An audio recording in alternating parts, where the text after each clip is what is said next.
Hello all, ఎలా ఉన్నారు? ఈరోజు నేను మీకోసం ఒక హారర్ స్టోరీ తీసుకొచ్చా. సో మీరు రెడీనా? రోడ్డుకి ఇరువైపులా ఆవరించి ఉన్న చీకటిని చీల్చుకుంటూ ఒక కారు యొక్క రెండు లైట్స్ అతి వేగంగా ముందుకు పరుగు తీస్తున్నాయి.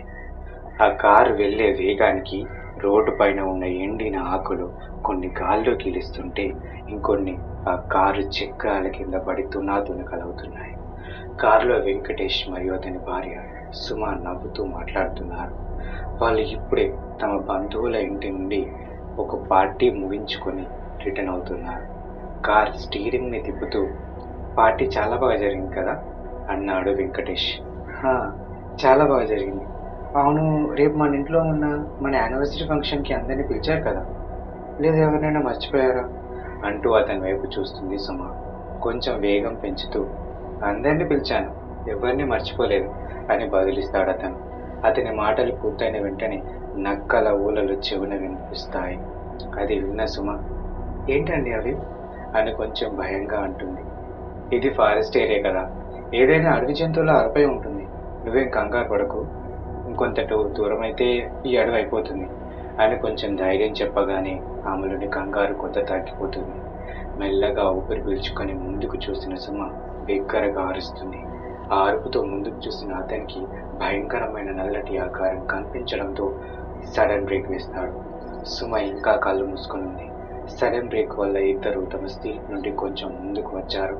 మెల్లగా ముందుకు చూసిన వాళ్ళకు ఇప్పుడు అక్కడ ఏమీ కనిపించదు. వీళ్ళు ఆశ్చర్యపోయి అటు ఇటు చూస్తుంటారు, ఎందుకంటే ఇప్పుడు అక్కడ ఏమీ లేదు. ఒక్కసారిగా ఇద్దరి గుండెలు రెట్టింపు వేగంతో కొట్టుకుంటున్నాయి. అసలు ఒక 2 సెకండ్ల క్రితం అక్కడ ఏం జరిగిందో వాళ్ళకి అర్థం కావట్లేదు. వెంటనే కార్తీయి ఇంతకుముందు ఎక్కడైతే నల్లటి ఆకారం కనిపించిందో అక్కడికి వెళ్తాడు వెంకటేష్. అక్కడ కూడా అతనికి ఏమీ కనిపించదు. చుట్టుపక్కల అటు ఇటు చూస్తూ, ఏంటిది, ఇక్కడే ఉండే కదా, అసలేంటి, ఎటు వెళ్ళిపోయింది అని తనలో తానే అనుకుంటూ ఉండగా, వెంకీ, తొందరగా రా, నాకు చాలా భయంగా ఉంది అని చుట్టూ చూస్తూ అంటుంది సుమ. ఆమె పరిస్థితి అర్థం చేసుకున్న వెంకటేష్ అక్కడి నుండి వెళ్ళడానికి ఒక అడుగు ముందుకేస్తాడు.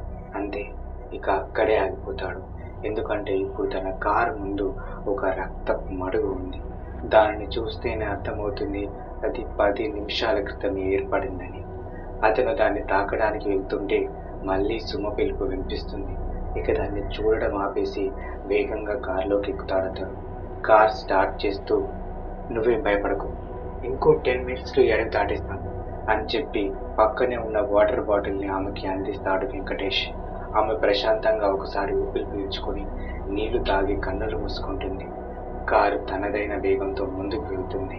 ఇంతలో ఏదో సౌండ్ వినిపించడంతో సుమ కన్నులు తెరిచి చుట్టూ చూడటం మొదలు పెడుతుంది. ఆ శబ్దం ఆమె పక్క నుండే వస్తుందని అర్థమవడంతో పక్కకి చూస్తుంది.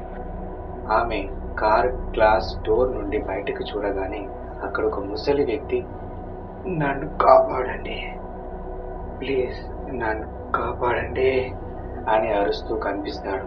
అతన్ని చూడగానే సుమకి జాలిగా అనిపించి అప్పటికి కొంచెం తెరిచి ఉన్న గ్లాసుని పూర్తిగా తెరుస్తూ, మీరు భయపడకండి, మేము మిమ్మల్ని కాపాడతాం, మీరు జాగ్రత్తగా పట్టుకోండి అంటూ ఉండగానే ఆమె మెదడుకి ఏదో గుర్తుకొస్తుంది.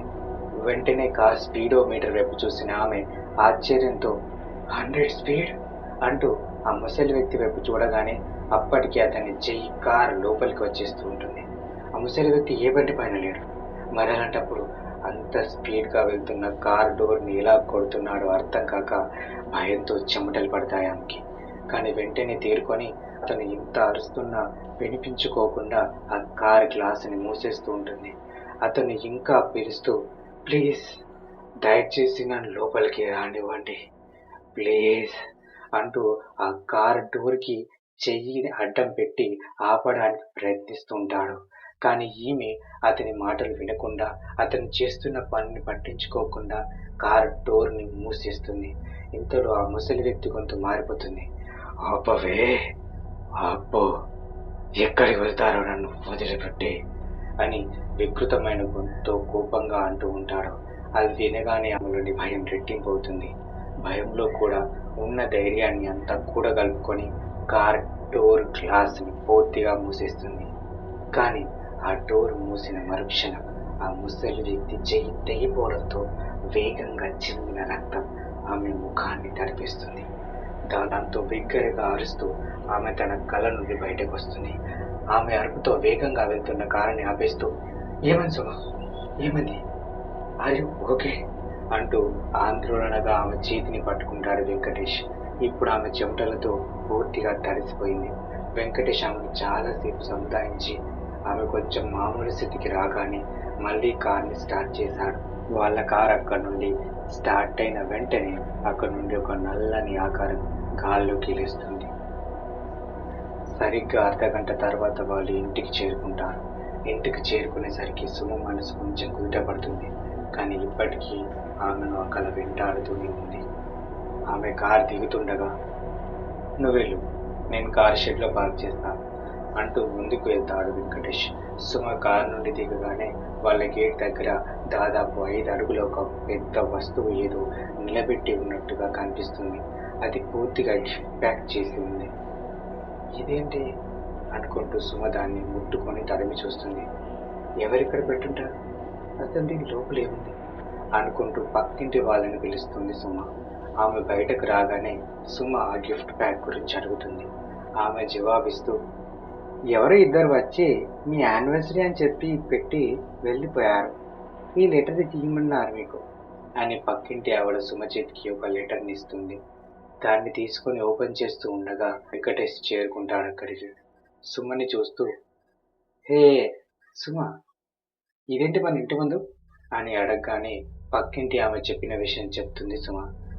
అది విన్న వెంకటేష్, మేబీ నా ఫ్రెండ్స్ ఎవరైనా ఇట్లా పంపి ఉండవచ్చు, సరే దీన్ని పట్టు, లోపలికి వెళ్ళక అన్నయ్య ఆలోచిద్దాం అంటూ అతనొక వైపు పట్టుకోగానే ఆమె ఇంకొక వైపు పట్టుకొని ముందుకు వెళ్తారు. మధ్యలో మెయిన్ డోర్ దగ్గర ఆ గిఫ్ట్ కొన తలుపుతో తీసుకోవడంతో లోపల ఉన్న వస్తువు కనిపిస్తుంది. లోపల హాల్లోకి రాగానే ఆ లెటర్ని టేబుల్ పైన పెడుతూ, ఇది మిర్రర్లా ఉంది వెంకీ, ఇప్పుడు ఇది ఎక్కడ పెడదాం అంటుంది సుమ. ఇప్పుడైతే మన బెడ్రూమ్లో ఒక మూల పెడేద్దాం, రేపు అన్నీ అయిపోయాక ఎక్కడొక్కడ సెట్ చేసేద్దాం అని వెంకటేష్ చెప్తాడు. ఓకే అంటూ ఇద్దరు కలిసి దానిని తమ బెడ్రూమ్లో పెడతారు. వెంకీ, నేను ఫ్రెష్ అప్ అవుతా, తల చాలా నొప్పిగా ఉంది, నువ్వు వెళ్ళి కాఫీ పెట్టావా ప్లీజ్ అని రిక్వెస్ట్గా అంటుంది సుమ. ఆమె పరిస్థితి అర్థం చేసుకున్న వెంకీ కాఫీ పెట్టడానికి వెళ్తాడు. కొన్ని నిమిషాల తర్వాత బాత్రూమ్ నుండి బయటకు వచ్చిన సుమ చూపు సరాసరి వెళ్ళి అద్దం పైనే పడుతుంది. ఆమె డ్రెస్ వేసుకుని మళ్ళీ ఇంకోసారి దాన్నే చూస్తుంది. ఎందుకు ఆమె మనసు ఆ గిఫ్ట్ బ్యాగ్ని ఓపెన్ చేయమంటుంది. ఇక ఆగలేక వెంటనే ఆ బ్యాగ్ని ఓపెన్ చేసి అందులో కనిపిస్తున్న అద్దంలో తనని చూసుకుంటూ, వా, ఈ మిర్రర్ డిజైన్ చాలా బాగుంది, ఎవరిచ్చారో కానీ వెంకటేశ్వర ఫ్రెండ్కి నేను కంపల్సరీ థ్యాంక్స్ చెప్పుకుంటా అనుకొని కొన్ని క్షణాలు దాన్ని క్షుణ్ణంగా చూస్తూ ఉంటుంది. ఇటు కాఫీ పూర్తవగానే సుమ కోసం బయటకు వస్తాడు వెంకటేష్. అతను హాల్ నుండి రూమ్ వైపు వెళ్తుండగా అక్కడే టేబుల్ పైన ఉన్న లెటర్ని చూస్తాడు. దాన్ని ఓపెన్ చేసి చదువుతూ, అన్ని అద్దాల్లో అందం చూసుకుంటే ఆనందం, కానీ ఈ అద్దంలో అందం చూసుకుంటే వాళ్ళ అందం అని రక్తంతో రాసి ఉంటుంది. తన ఫ్రెండ్స్ ఎవరో తనను భయపెట్టడానికి ట్రై చేస్తున్నారు అనుకొని దాన్ని పట్టించుకోడు వెంకటేష్. కానీ అప్పుడే అతనికి అందులో రాసింది పెన్తో కాదు రక్తంతో అని గుర్తుకు రావడంతో కంగారు మొదలవుతుంది. ఏదో జరుగుతుందనే అనుమానంతో వెంటనే వెంకటేష్ సుమ వైపు నడుస్తాడు. ఒకవేళ సుమ అని ఆగిపోయి గది వైపు పరిగెడతాడు. తలుపు దగ్గరకు చేరుకొని తొంగి చూసిన అతనికి సుమ అద్దంలో చూసుకుంటూ కనిపిస్తుంది. ఇంతలో ఆ అద్దం కదలడం మొదలవుతుంది. కానీ సుమ దాన్ని పట్టించుకోదు. అది గమనించిన వెంకటేష్ సుమ అని పిలుస్తూ ఉండగానే ఆ అద్దం రెండుగా చీలిపోయి అందులో నుండి కొన్ని చేతులు బయటకు వచ్చి సుమను లాక్కెళ్తాయి. వేగంగా పరిగెత్తి సుమను పట్టుకున్నాడు. కానీ అతని చేతిని ఒక పెద్ద అద్దం ముక్క గుచ్చుకోవడంతో మణికట్టు వరకు తెగిపోయింది. అచ్చం సుమ కలలో ఆ చెయ్యి తెగిపోయినట్టుగా. మరుక్షణంలో ఆ అద్దం ఒక ముసలి వ్యక్తిలా మారిపోయి తెగిన వెంకటేష్ చెయ్యి నుండి వస్తున్న రక్తాన్ని నాకడం మొదలు పెడతాడు. అది చూసిన వెంకటేష్ రోమాలు నిక్కపరుచుకున్నాయి. భయంతో బాధతో అక్కడే పడున్న వెంకటేష్ వైపు నడుస్తాడు ఆ వ్యక్తి. అతని శరీరం మొత్తం రక్తంతో తడిసిపోయినట్టుగా ఎర్రగా మారింది. అతడు నడుచుకుంటూ వస్తుంటే అతని కాళ్ళ మీద నుండి రక్తం బొట్లు బొట్లుగా కారుతుంది. ఆ ముసలి వ్యక్తి పక్కపక్క నవ్వుతూ ఆహారం ఈరోజు నాకు పండగ అని అంట. వెంకటేష్ తన చేతికి కూర్చున్న గ్లాస్ ముక్కను తీసి స్టాప్, దగ్గరికి రాకు, చంపేస్తా, అక్కడే ఆగు అని అంటాడు భయంగా.